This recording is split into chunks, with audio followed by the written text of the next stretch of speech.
Baik, Assalamualaikum warahmatullahi wabarakatuh.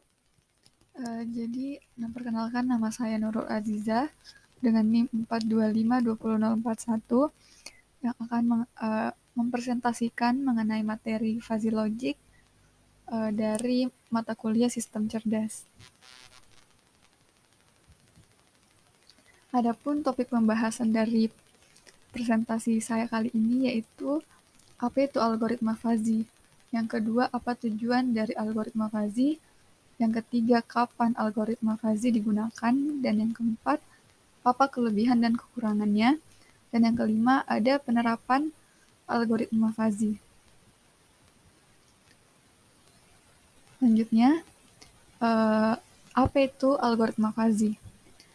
Logika fuzzy atau dalam istilah bahasa Inggris yang bisa disebut fuzzy logic merupakan bentuk logika bernilai banyak yang memiliki nilai kebenaran variabel dalam bilangan real antara 0 dan 1.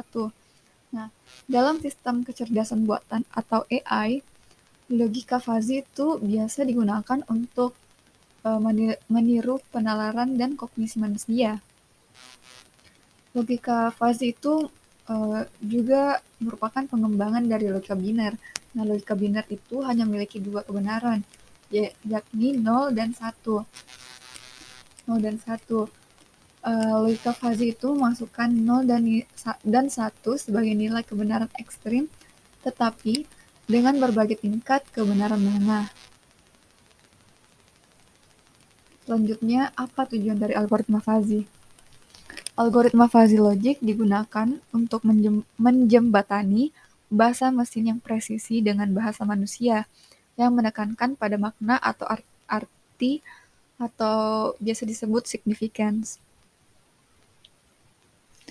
Selanjutnya, kapan algoritma fuzzy itu digunakan? Nah, algoritma fuzzy itu salah satu algoritma yang digunakan untuk mengelompokkan data-data ke dalam beberapa kelompok. Bisa juga digunakan untuk menentukan peringkat dari beberapa inputan data. Nah, jadi logika fuzzy itu biasa digunakan dalam bidang teori kontrol atau teori keputusan dan berbagai bagian dalam manajemen sains. Selanjutnya, apa saja kelebihan dan kekurangan dari algoritma fuzzy? Kelebihannya itu yang pertama ada algoritma ini fleksibel dan aturannya dapat dimodifikasi. Yang kedua, dapat bekerja dengan berbagai jenis input, baik yang tidak presisi, terdistorsi, maupun mengandung informasi yang noise. Yang ketiga, logika fuzzy menggunakan konsep matematika dari teori himpunan dan penalarannya yang juga cukup sederhana. Nah, selain ketiga kelebihan ini, logika fuzzy itu juga rancangan sistemnya itu cukup mudah dan dapat dimengerti. Adapun kekurangannya, kekurangan dari algoritma fuzzy itu yang pertama, algoritma ini tidak dapat mengenal pembelajaran mesin atau jaringan saraf.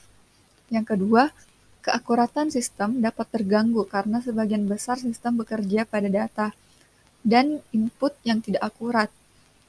Yang ketiga itu algoritma ini sepenuhnya bergantung pada pengetahuan dan keahlian manusia. Nah, selain tiga kekurangan ini, algoritma fuzzy juga memerlukan banyak pengujian untuk validasi dan verifikasi. Lalu kekurangannya yang lain yaitu kita itu harus memperbarui aturan sistem kontrol logika fuzzy secara teratur atau secara terus-menerus sehingga kurang efisien. Nah, selanjutnya penerapan logika fuzzy. Jadi logika fuzzy itu bisa diterapkan di berbagai bidang, seperti sistem transportasi. Nah, di sistem transportasi ini, logika fuzzy bisa digunakan untuk menangani operasi kereta bawah tanah, mengontrol jadwal kereta, mengerem dan menghentikan kendaraan berdasarkan parameter seperti kecepatan mobil, akselerasi, dan kecepatan roda.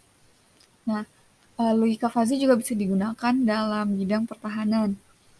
Nah, logika ini digunakan untuk menemukan dan mengenali target di bawah air.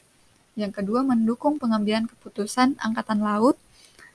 Yang ketiga, menggunakan gambar inframerah thermal untuk pengenalan target. Dan yang terakhir itu digunakan untuk mengontrol pencegat hypervelocity. Adapun bidang kontrol angkatan laut. Nah, di sini logika fazi digunakan untuk mengemudikan kapal dengan benar. Yang kedua, memiliki rute yang optimal atau terbaik untuk mencapai tujuan. Yang ketiga, autopilot didasarkan pada logika fazi. Dan yang terakhir itu kendaraan di bawah air otonom dikendalikan menggunakan logika fazi. Nah, lalu setelah materi, di sini saya akan sedikit menjelaskan mengenai praktikum fazi. Jadi di sini saya mengambil praktikum mengenai perhitungan produksi dari suatu perusahaan minuman. Nah, ini di sini sebelum kita mengetikkan perintah-perintah seperti di gambar ini, pertama kita harus masuk ke command prompt terlebih dahulu dan menginstal library-library yang dibutuhkan. Setelah itu masuk kita ketik perintah seperti ini, import Streamlit ASP dan sampai import pandas aspan untuk mengimport library yang dibutuhkan. Kemudian kita membuat rentang nilai dari variabel yaitu biaya permintaan dan produksi. Nah, jadi di sini disesuaikan dengan kasus yang dimiliki. Sesuaikan juga range-nya sesuai dengan nilai yang dibutuhkan atau yang dimiliki. Setelah itu, kita mengetikkan perintah untuk membuat himpunan fazi. Nah, pada gambar di sini bisa dilihat terdapat 3 variabel yang kita gunakan, yaitu permintaan, biaya, dan produksi. Nah, dari 3 variabel ini dibuat masing-masing 3 himpunan fazi. Kemudian, setelah itu kita mengetikkan perintah untuk membuat hasil visualisasi grafik berdasarkan nilai dari plot yang telah dimasukkan tadi. Nah, selanjutnya, di sini kita membuat perintah untuk membuat fungsi yang akan menghitung nilai derajat keanggotaan berdasarkan data yang dimasukkan oleh user atau oleh pengguna nanti. Nah, di sini terdapat 2 variabel yang akan dihitung, yaitu variabel biaya dan variabel permintaan. Setelah itu, di sini kita membuat rule pada masing-masing kondisi. Seperti pada rule pertama, di sini jika biaya rendah dan permintaan tinggi, maka produksi tinggi. Setelah itu ada rule kedua, yaitu jika biaya menengah dan produksi menengah, maka biaya tinggi, dan seterusnya. Lalu kita mengetikkan perintah untuk membuat visualisasi berdasarkan data yang telah diinput. Seperti dari gambar di sini. Kemudian kita mengetikkan perintah untuk melakukan proses agregasi dengan melakukan komposisi pada semua output fazi. Setelah itu kita membuat proses defusifikasi. Nah, di proses defusifikasi ini kita menggunakan metode centroid. Lalu hasilnya kita visualisasikan dengan perintah di bawah ini.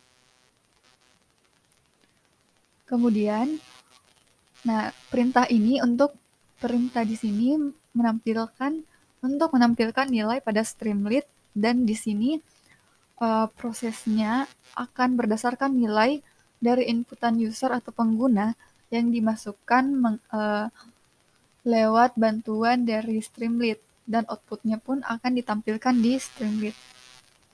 Setelah itu, kita memasukkan nilai input dari variabel dan menampilkan button submit. Nah, yang nantinya akan terdapat pada sidebar Streamlit. Lalu selanjutnya kita akan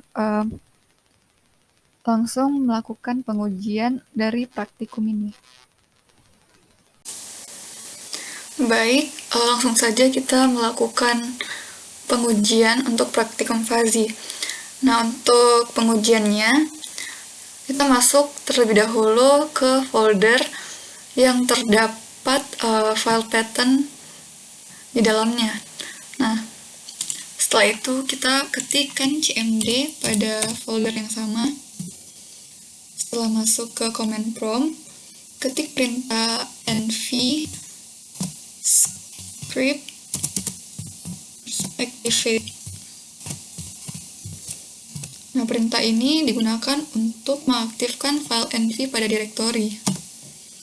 Kemudian untuk pengujiannya kita ketikkan perintah streamlit run fuzzy.py. Nah, fuzzy.py itu adalah nama dari file Python yang digunakan. Setelah itu enter. Nah, tunggu sampai browser terbuka secara otomatis. Nah, ini adalah hasil dari perintah-perintah yang telah saya jelaskan tadi. Nah, di sini terdapat grafik yang ditampilkan dengan Streamlit. Terdapat 3 grafik, yaitu grafik biaya produksi, permintaan, dan produksi barang. Nah, sesuai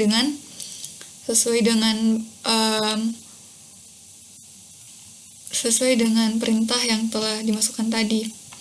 Setelah itu, di bagian kiri sidebar yaitu terdapat parameter inputan. Di sini kita menginputkan biaya produksi dan permintaan. Setelah itu submit. Nah, ini setelah disubmit akan muncul grafik dari inputan yang telah kita masukkan tadi. Total produksinya itu yaitu 49999. Himpunan Fazi untuk input biaya produksi itu 100. Himpunan Fazi untuk input permintaannya 10 sesuai dengan inputan tadi. Mungkin sekian presentasi dari saya dan pengujian dari praktikum algoritma Fazi. Assalamualaikum warahmatullahi wabarakatuh.